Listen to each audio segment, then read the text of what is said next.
Hello, you are welcome to the channel. This is the part 4 of the Jamb literature possible questions and answer. In this video, we shall begin from number 31. The question in number 31 says, the subject matter of a literary work is the dash.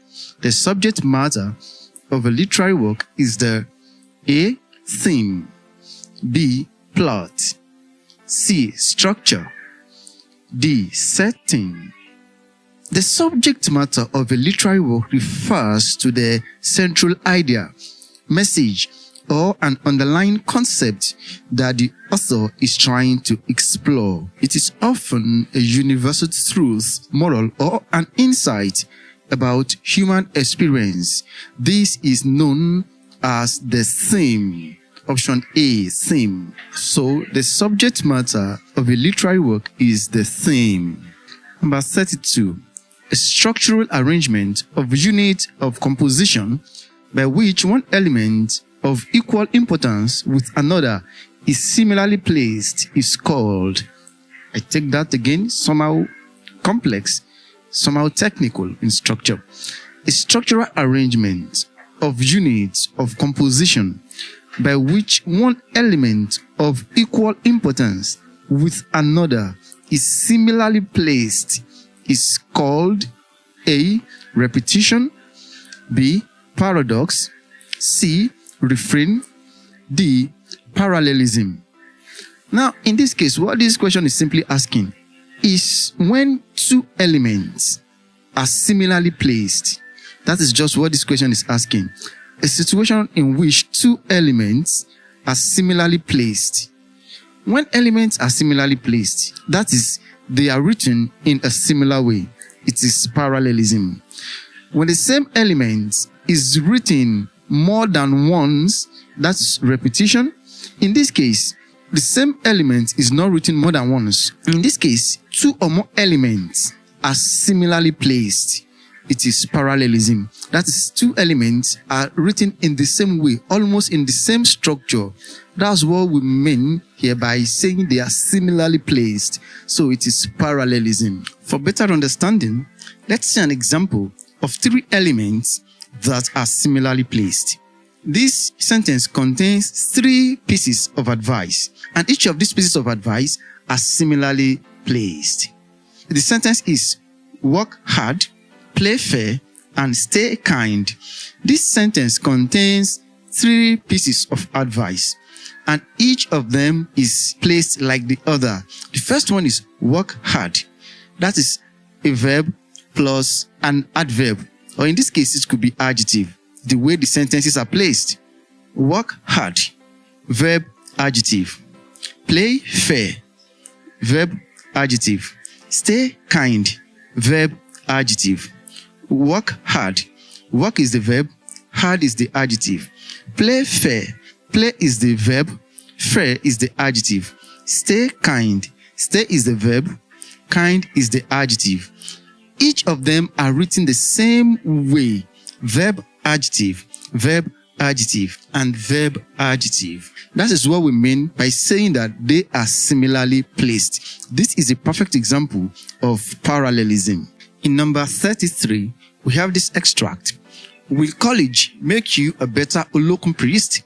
Will it make you serve our ancestors better? Look at me, an able-bodied, strong-hearted priest of Olokun. Did I go to college? This is extracted from Gracie Osifo's Dizzy Angel. Now the question says, the literary device used in the passage above is A. Onomatopoeia, B. Parallelism, C. Metaphor, D. Simile. Looking at this extract very well, especially the first and second lines, we have almost the same structure. Will college make you a better Olokun priest? Will it make you serve our ancestors better? These two lines have almost the same structure, and this takes us close to parallelism from all the four options that we have. Also, the third line, look at me, an able-bodied, strong-hearted priest of Olokun. There is an element of parallelism in that line as well. Look at these two compound adjectives that are used to describe the priest of Olokun. able-bodied, strong-hearted, two hyphenated compound adjectives, each of them containing the same structure, adjective plus hyphen plus a denominalized participle. Able is the adjective, hyphen is the, then bodied is the denominalized participle. The same thing happens in strong-hearted. Strong is the adjective, the hyphen is in between, then hearted is the denominalized participle. This is a perfect example of parallelism.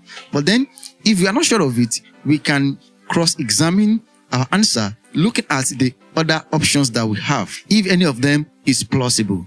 Let's begin with the option A, onomatopoeia. This is the term for a word whose sound suggests its meaning. Is there a word in the extract whose pronunciation suggests its meaning? No. So option A is wrong.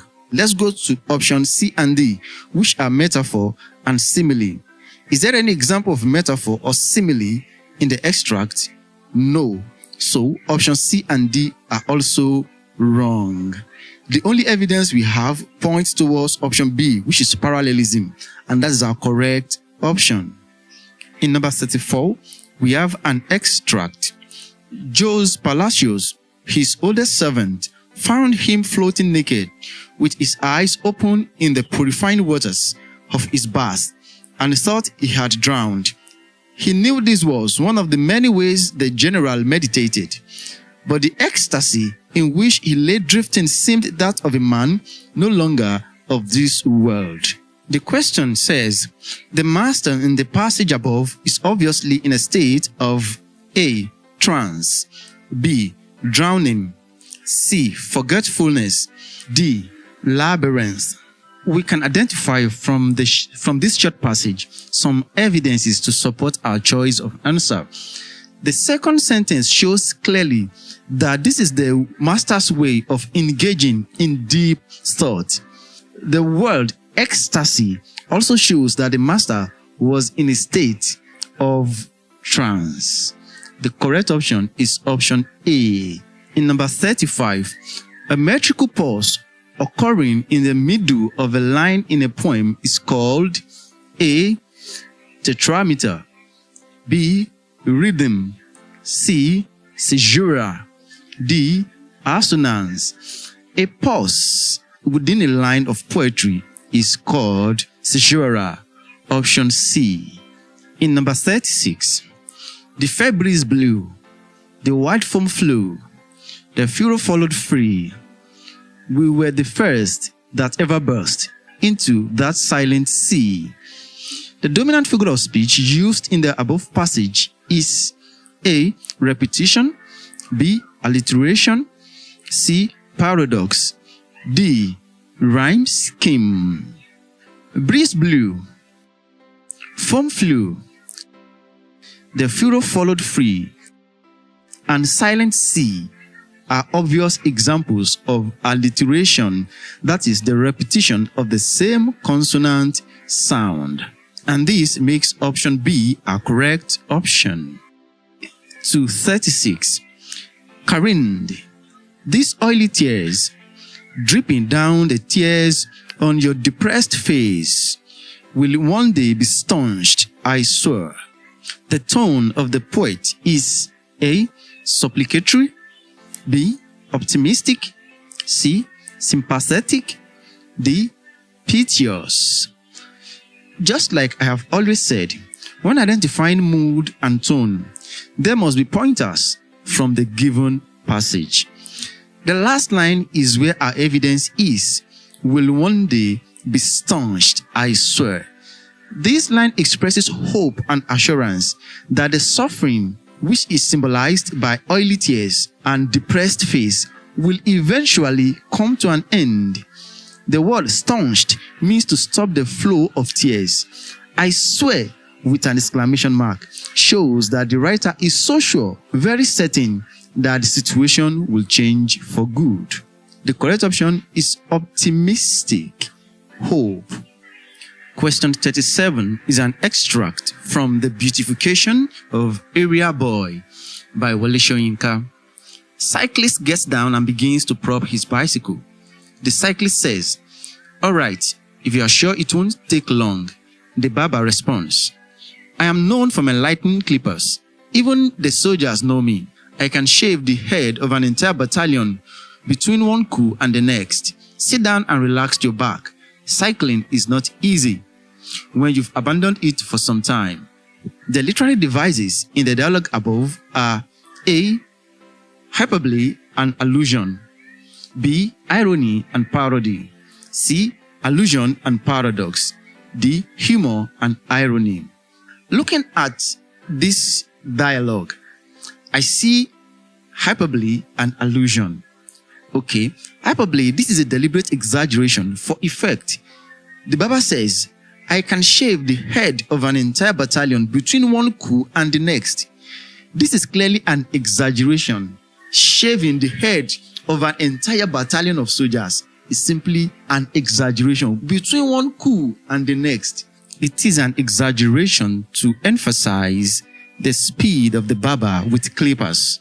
Then the allusion aspect is a reference to coup, between one coup and the next. These are indirect nod to the political instability and frequent military coups in Nigeria. So the correct option is option A, hyperbole and allusion. Number 38. I had not taken the first step in knowledge. I had not learned to let go with the hands. The above line is an example of A, alliteration, B, apostrophe, C, repetition, D, assonance.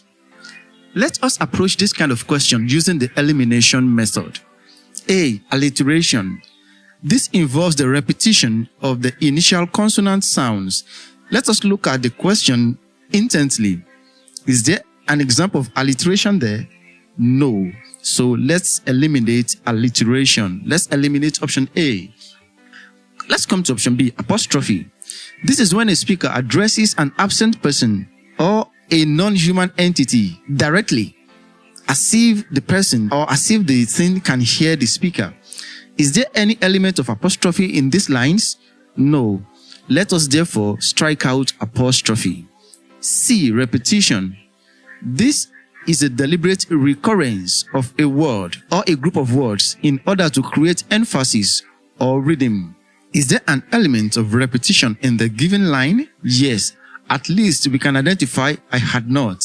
It is repeated twice. So let's keep option C. Let's come to option D, assonance. This is the repetition of vowel sounds within nearby words in lines of poetry. There is no example of assonance in the extract. Hence, let us eliminate assonance. What are we left with? Repetition. That is our correct option. Number 39. Don't panic. Be calm. If you are somehow upset, try to regain your composure. The speaker in the excerpt above is A, hopeless, B, afraid, C, confident, D, uncertain. Don't panic. Look at that expression. Don't panic. Then the last one, try to regain your composure. These two elements point towards being confident. That is option C, confident. The speaker in the excerpt above is confident. Number 40, which is the last for this video, I shall booze and zoom, contains a device called A, alliteration, B, imagery, C, onomatopoeia, D, hyperbole. I shall booze and zoom. Booze and zoom. These two words are onomatopoeic. Option C, onomatopoeia.